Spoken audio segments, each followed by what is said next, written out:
যেরকমভাবে অ্যালিগেশনে দিয়েছে আমার মনে হয় ঘটনাটার মধ্যে কোনো ফিসি ব্যাপার আছে।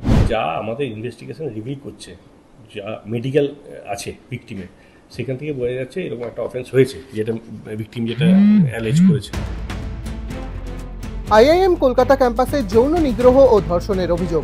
শুক্রবার রাতে আইআইএম কলকাতার জোকা ক্যাম্পাসের বয়েজ হোস্টেলে এক তরুণীকে যৌন হেনস্থার অভিযোগ উঠেছে। রাতেই হরিদেবপুর থানায় অভিযোগ দায়ের করেন ওই তরুণী। 12 জুলাই শনিবার আলিপুর আদালতে অভিযুক্তকে হাজির করায় পুলিশ।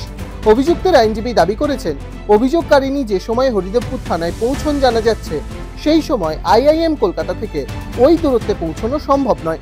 হরিদেবপুর পুলিশ স্টেশনে কালকে রাত্রি 8:35 একটা রিটিন কমপ্লেন জমা পড়েছে। একজন ভিকটিম লেডি, তিনি বলেছেন তিনি একজন সাইকোলজিক্যাল কাউন্সিলর। সে তার সাইকোলজিক্যাল কাউন্সিলরে আমার যে ক্লায়েন্ট আছে তার সাথে সোশ্যাল মিডিয়ার মাধ্যমে তার আলাপ হয় এবং তিনি আইআইএম জোকাতে উইদাউট রেজিস্ট্রেশন করে উনি তার ক্যাম্পাসে যায়, ভেতরে যায়, হোস্টেলে যায়, লেক ভিউ হোস্টেলে গিয়ে তার সাথে একটা অ্যালিগেশন দিয়েছে, তার সঙ্গে একটা সেক্সুয়াল পেনিট্রেশন, একটা অ্যাসল্ট হয়। এই হচ্ছে অ্যালিগেশন। আমরা মহামান্য আদালতকে বললাম যে IIM Joka it's a very secure জায়গা অ্যান্ড এ প্রহিবিটেড প্লেস। সেখানে রেস্ট্রিক্টেড জায়গা, সেখানে এন্ট্রি করতে গেলে বিভিন্ন জায়গায় তার নিজের পরিচয়পত্র দিয়ে এবং কার কাছে দেখা করতে যাচ্ছে রেজিস্ট্রি করে তারপরে তাকে এন্ট্রি করা হয়। কিন্তু ঘটনাটা যেরকমভাবে অ্যালিগেশনে দিয়েছে আমার মনে হয় ঘটনাটার মধ্যে কোনো ফিসি ব্যাপার আছে। হরিদেবপুর থানা থেকে সম্ভবত 4.5 কিলোমিটার দূরে হচ্ছে জোকা।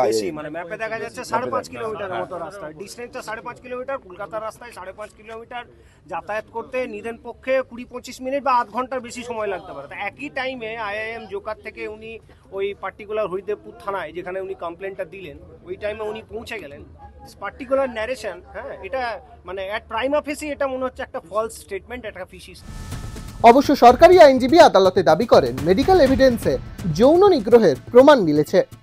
যা আমাদের ইনভেস্টিগেশন রিভিল করছে, যা মেডিকেল আছে ভিকটিমের, সেখান থেকে বোঝা যাচ্ছে এরকম একটা অফেন্স হয়েছে, যেটা ভিকটিম যেটা অ্যালেজ করেছে। 1, 2 আমরা বলেছি পুলিশ কাস্টাডি প্রেয়ার করেছি স্পেসিফিকলি যে ওনার যে মোবাইলটা ছিল, অ্যাকিউজডের মোবাইলটা আমরা সিজ করেছি।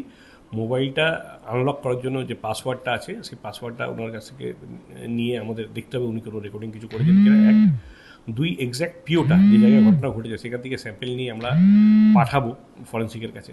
সেই করে আমরা পুলিশ কাস্টাডি প্রেয়ার করছিলাম এবং 19 তারিখ অবধি 19 জুলাই অবধি পুলিশ কাস্টাডি প্রেয়ার করেছেন। 19 জুলাই পর্যন্ত অভিযুক্তের পুলিশি হেফাজতের নির্দেশ দিয়েছেন বিচারক।